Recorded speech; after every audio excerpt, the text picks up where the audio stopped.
Hey, welcome to this next episode of I Fight What You Fear with Richard Vega. And today my guest is the Harris County GOP Outreach Director. His name is Robert Cardenas. He flew all the way in from California, and he's not going to California our Texans, so don't worry about it, Texans. He has, when he landed here, he came and met with me, and we started strategizing on how to really impact our community. But I think that today is going to be a great educational piece for you guys. I think it's going to be impactful. I hope that you learn because I've learned just having a conversation with him.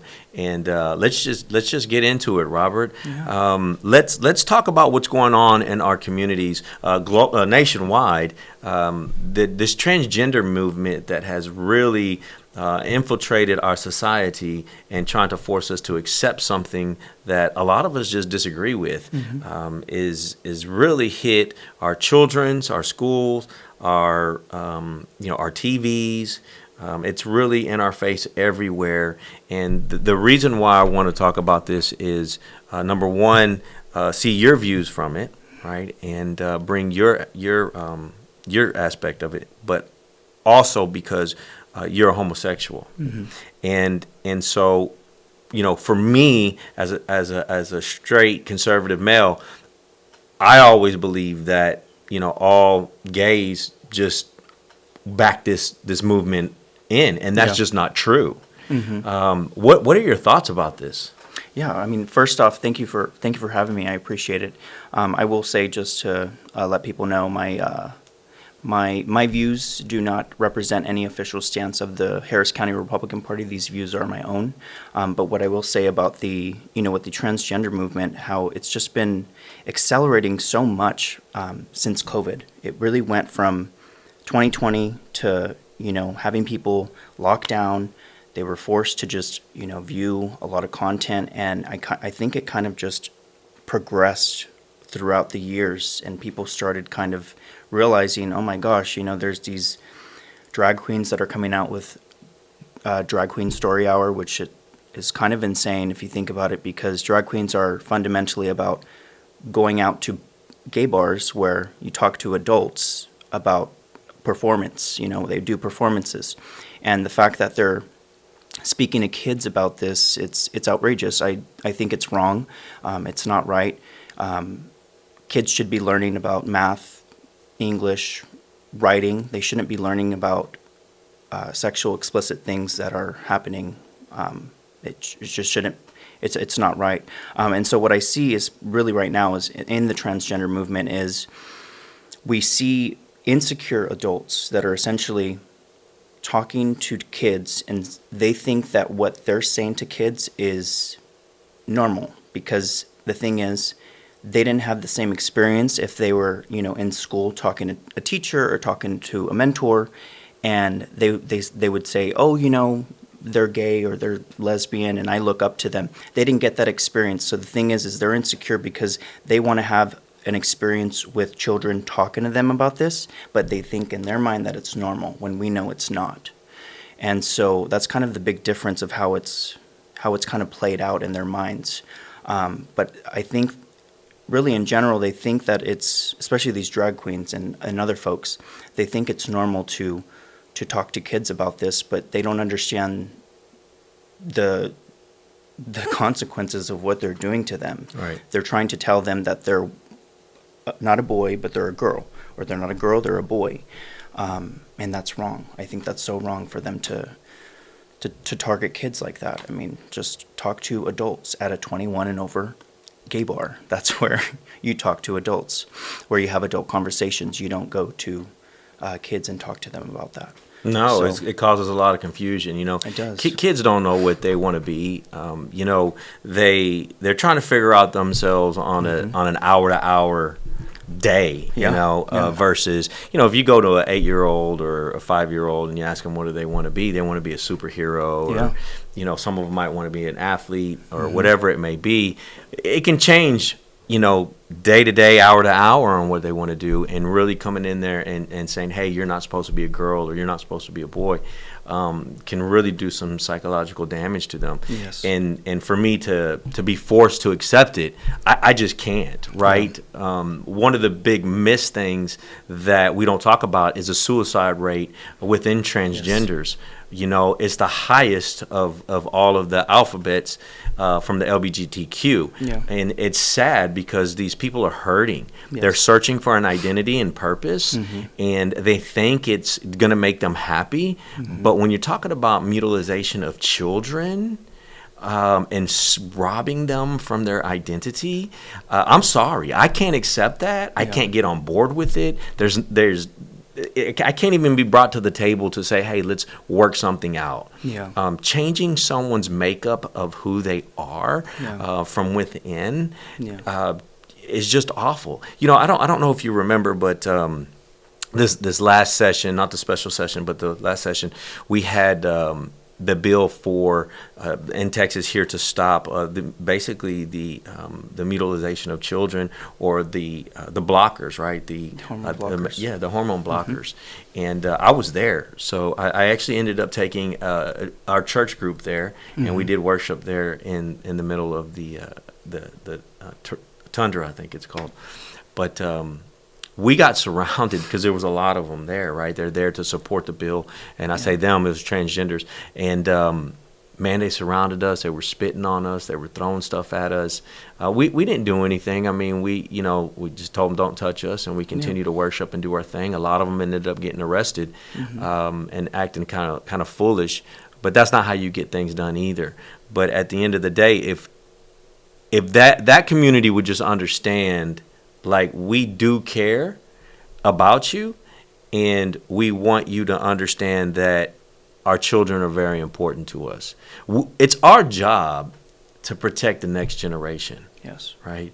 And when you have story time with the drag queen, these guys coming in and dancing very provocative to children, and then trying to read to them, they just absorb. They're just sponges, right? Yeah. And so it's really just an ideology mm-hmm. that's being pushed onto them, which is just awful. How does the LGBTQ community? I have always looked at gay. So, like, mm-hmm. you're a gay man. So, do you fall under that LGBTQ thing? No, because the thing is the reason why they even put us together is because they want victims. So gay and lesbians are no longer victims. So who are they going after? They're going after children, because now they need a new market. They need to find out, we can actually put children on hormone blockers, stop their growth, stop their hormones. We could prevent them from transitioning, or actually not transitioning, but prevent them from being their true selves, and instead they put them on hormone blockers, and then they go through the transition process of, let's mutilate your genitals so that we can make you feel better, and that's not the case, because people that are going through with this, they're actually regretting it. I actually have seen a lot of people coming out.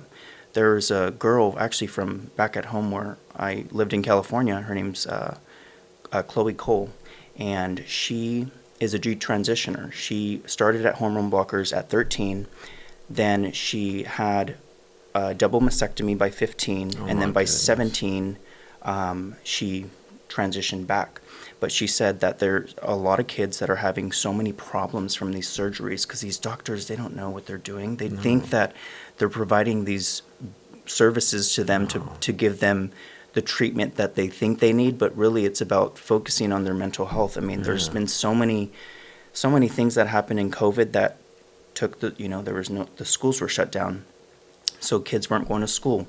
They were staying at home. They were learning from home online, where you should go to school so you could be in a social setting instead of being locked down at home, being forced to, be on YouTube where they're advertising and showing. I mean, they're even showing non-binary too. And the thing is, it's because the left, the Democrats, they have no more victims, so they need to recruit. And what they're doing is they're recruiting kids because they know that they're going after the next generation, because they know that gays and lesbians, we're not victims. We go about our lives, we pay our taxes, we are good citizens. We're not here to disrupt anything. We don't want to talk to children about these, your sexual escapades, like leave those behind closed doors and call it that. But the thing is that's where we're at. We've gotten the T, transgender, to be coupled with the LGBT, and now it's LGBTQ plus 2S. I mean, they're going to take the whole alphabet. Wow.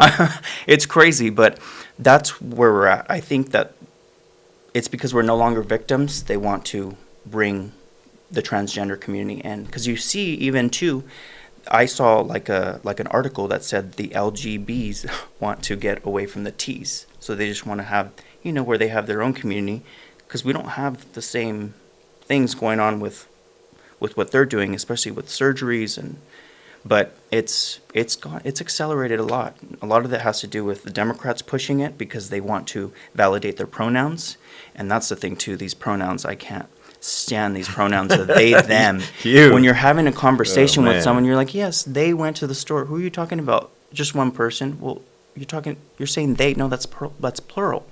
And they're trying to confuse people to the point where people can't even have a conversation with someone because they're saying, "Oh, you didn't validate my pronouns." Well, I mean, that's insane. Honestly, it's asinine. I can't stand the pronouns. I was in Florida. I was out there in Florida, and my tire was going low. I was looking for a tire shop, and I pulled up in a tire shop, and there was a lady in there, but she looked like a dude. And I couldn't see. It was a long distance, and I get out of the vehicle and I'm saying, "Hey, excuse me, sir, can you help me with this?"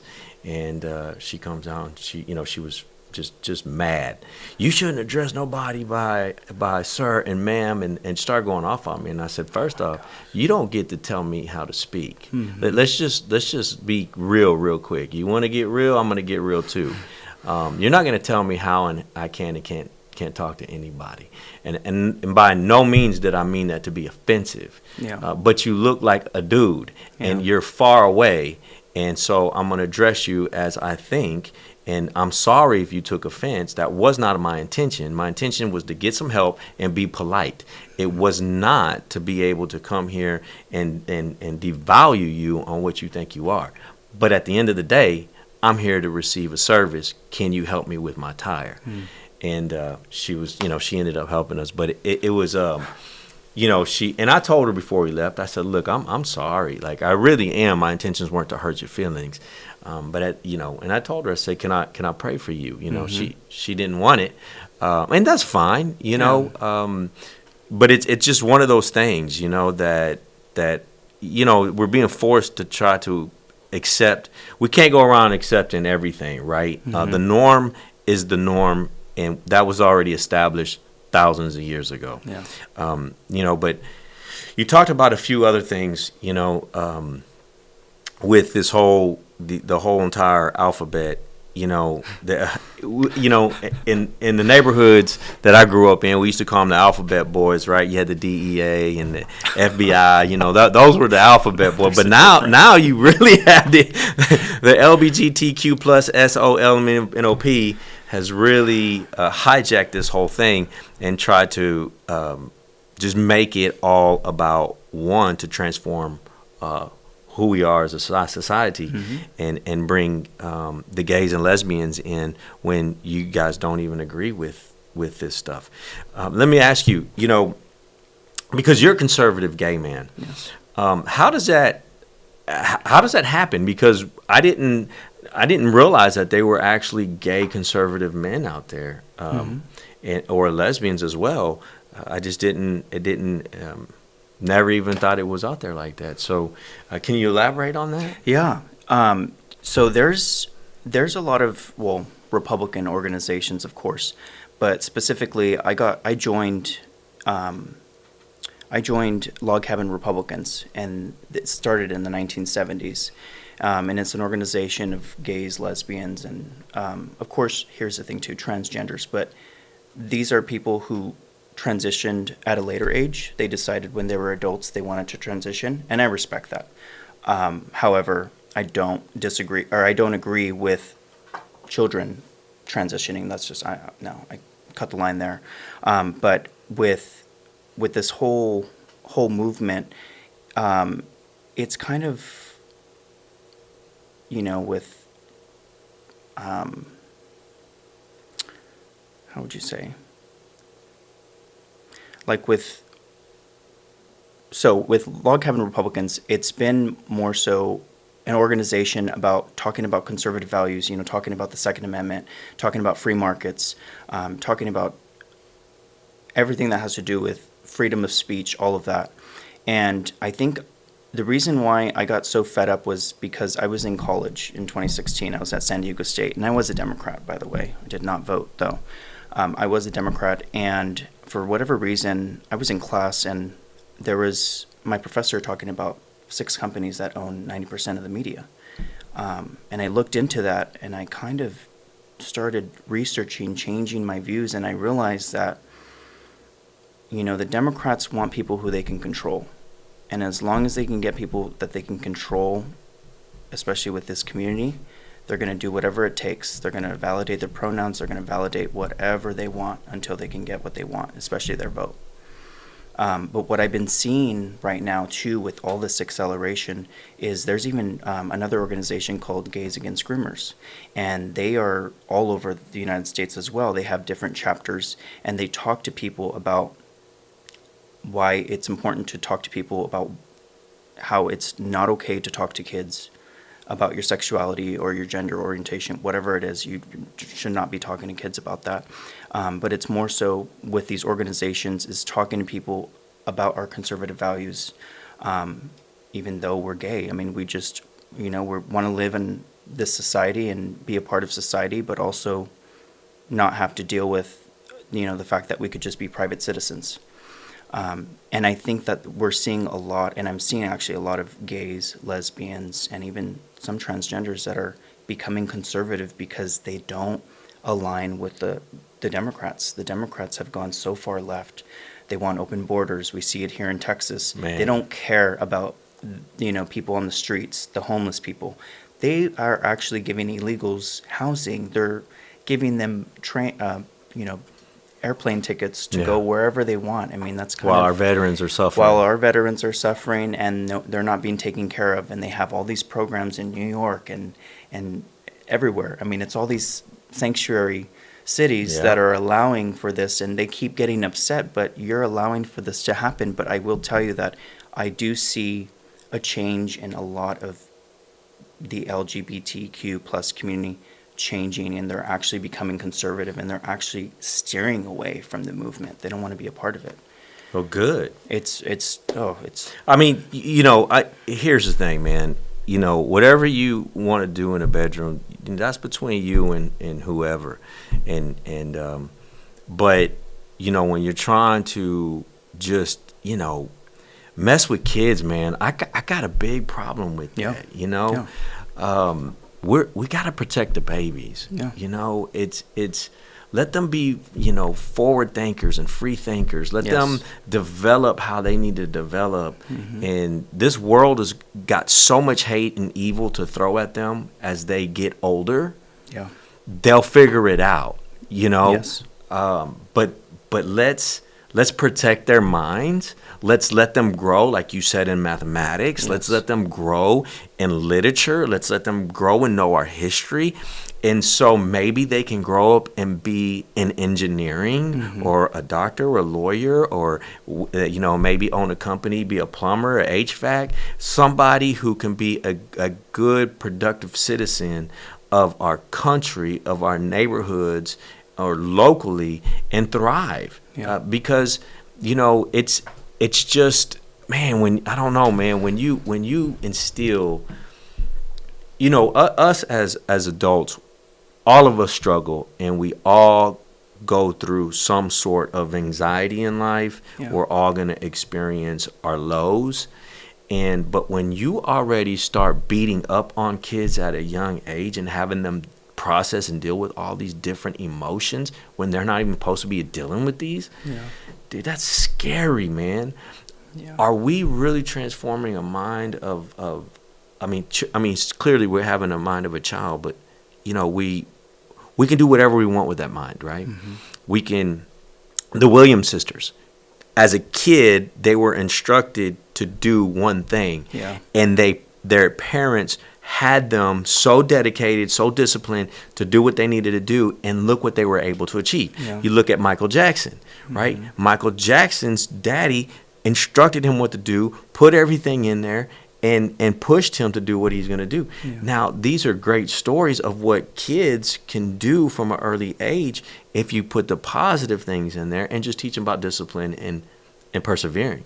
Now, both of those families experienced probably a ton of trauma Yeah. and a ton of things, but it's just, I don't know, man, my heart just grieves for all these babies. It's just like, leave them alone. I'm sorry, passing bills and laws to you hit on it a minute ago, but let me tell you, the doctors and the parents should be thrown in jail. Yeah. The CPS should come in, Child Protective Services come in and take away these children, and these parents need to be dealt with at this point. The young girl that you spoke about, Mm-hmm. you know, I can't imagine what she goes through on a day to day.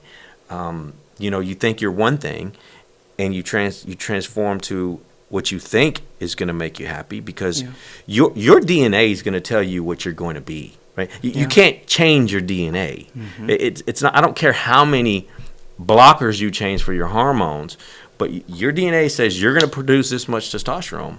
That's what you're going to do, or your body's going to produce this much estrogen, or whatever it is. So it's just one of those things that I just can't ever get my head around, man. And I think there needs to be tougher laws on these individuals that are pushing not just the ideology, but the actual ones that are doing this, right? Because I mean, it is a lot of these kids grow up and they end up killing themselves, man. And that just breaks my heart, because they've suffered so many years.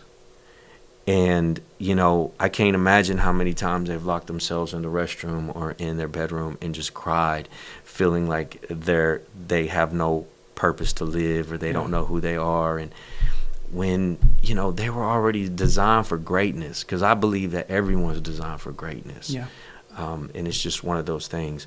But let's talk about the Latino conservative movement that is happening, or just Latino movement across the United States right now. We call it the Latino conservative movement because we're seeing a lot of Latinos coming out and starting to really turn conservative and step out and being strong. You said you were a Democrat prior, and now you've made the switch yourself. You saw the light. Yes. Welcome. Thank you. You know, what are you seeing out there as an outreach director here in the city of Houston? What are you seeing, or in the Harris County area? What are you seeing in the Latino community as right now, as when you first got here? Like, what are the differences have you seen? You know, being here in Texas, people are actually tolerant when it comes to politics. I know some of them can be divisive, especially in Austin. But being here in Texas, it's interesting because people actually will talk to you and they respect your political views. I think it's going to be a challenge, but also with the Biden administration and all the issues that they're having, I think it gives us an opportunity, a grand opportunity, to actually go out and talk to folks, not only about the election, the election process, but about the issues that are going on. I mean, you see all these distractions going on, right? The media is always telling you, oh, there was, an accident here, and there was this event happening, and this. I mean, there's so many things happening that I think it distracts people from really what's going on. And what I've been seeing, though, in the Hispanic community is I think people are getting fed up about what's going on in their children's education. The Latino community is extremely family oriented, so they want to be with their families. And when you have people that are trying to infiltrate into these schools that are trying to talk to kids about other things other than math or English, I think that there's going to be a big shift in how people vote because they're realizing that their kids are being targeted. Also, just including like with illegal immigration, all these issues that are happening, they're seeing it. There's so much crime. Crime has been doubling ever since we've been seeing all these things. Actually, I heard about a story about a girl here in Pasadena who there was an illegal alien that came in and ended up killing her in the apartment while her dad was away. Yes, I spoke at the funeral. Oh, you did? Yeah. I was one of the guys that got to. Her name was Maria Gonzalez, and that was horrific, man. She was 11 years old, 10 years old. It's so sad. And I'm glad you touched on that because that what people don't. And number one, he was already convicted and caught doing this back in Honduras. Oh, that guy. And so he got flagged. He actually got flagged at the border. See, a lot of people don't realize this. He got flagged at the border, and then he got a sponsor in Louisiana. And so they let him come in. He went to Louisiana and left. And here's what I would say. Let's start holding those sponsors responsible. Yes. Because if that individual left, and they didn't report it, then we need to start holding them responsible. Yeah. And I bet we'll stop a lot of this stuff. Second, he came to Houston. He sat here and waited for, I think, 3 or 4 days, watched the family. The daddy went to work. He came in and, he ended up raping her and killing her, and he stuffed her body in a bag and put her underneath the bed. And, I mean, it was just awful. The father come over here. He didn't bring his wife, and he came with his baby to have a better life. Yeah. He was going to work. He was trying to provide for his family, and this happens to his daughter. And it's a Honduras on a Mexican. And why do I say that? Yeah. Because these central countries that are coming over, they don't like each other. And they're bringing their gangs and their issues in those countries into our countries. Yeah. And it's spilling over onto our streets. It's spilling over into our communities. You talked about higher crimes because of this. People aren't even paying attention to this. They just think, they're just Latino illegals, right? When clearly we're seeing China, Russia, Iran, just multitude of countries. However, the Latin community, there's a lot of gangs, cartels that don't like each other that are coming across this border and getting rooted into our communities, and then they're starting these wars in our streets. Yeah. They don't like each other. Mm-hmm. You can't make them like each other. They were raised this way, and we're clearly seeing it. We're seeing it in junior high schools. We're seeing it in high schools. The police are starting to see a high increase between here locally in our community and Mexican and Honduran gangs that are at each other. Another one was out in Cleveland, Texas. Mm-hmm. We saw the Mexican man that ended up shooting like 5 or 6 of the family members that were all Honduran. Yes. It's just awful that what's going on with this, and there's got to be some sort of control. I believe at the border, mm-hmm. right? Yes. Where it's spilling over our communities. And what's funny, man? You mentioned it, but right now, the sanctuary cities in New York and Chicago and everywhere else, the governors are busing in, illegals into these communities. And at first, they were like, "Hey, we welcome all people," and now they're like, "No, we don't want no more. No, you guys welcomed all people. Yeah. Like, where do you want them to go? You want them to stay in our state? You want them to stay in our communities?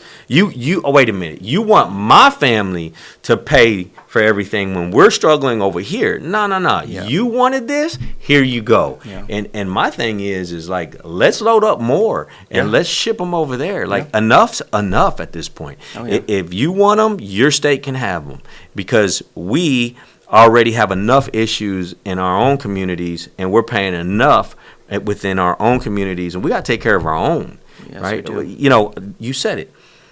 They're giving them money and everything, but how many veterans are on the streets? Yeah.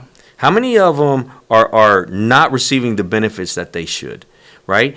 The veterans aren't getting any of this money and these checks and this extra care. They're not. But yet we're real quick to go send them to war.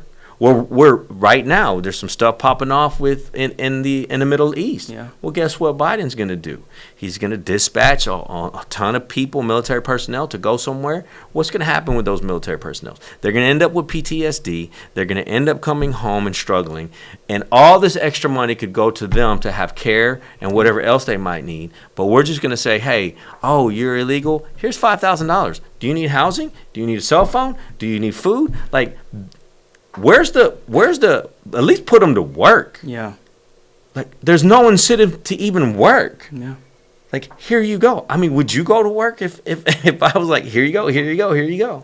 No, I just want to stay at home and get paid, just like they did in COVID. Yeah, exactly. Get people at home. You know, I mean, why not? It's crazy. Have you been down to the border? I have not. You haven't visited? I have not been down. I actually have family in McAllen. Okay.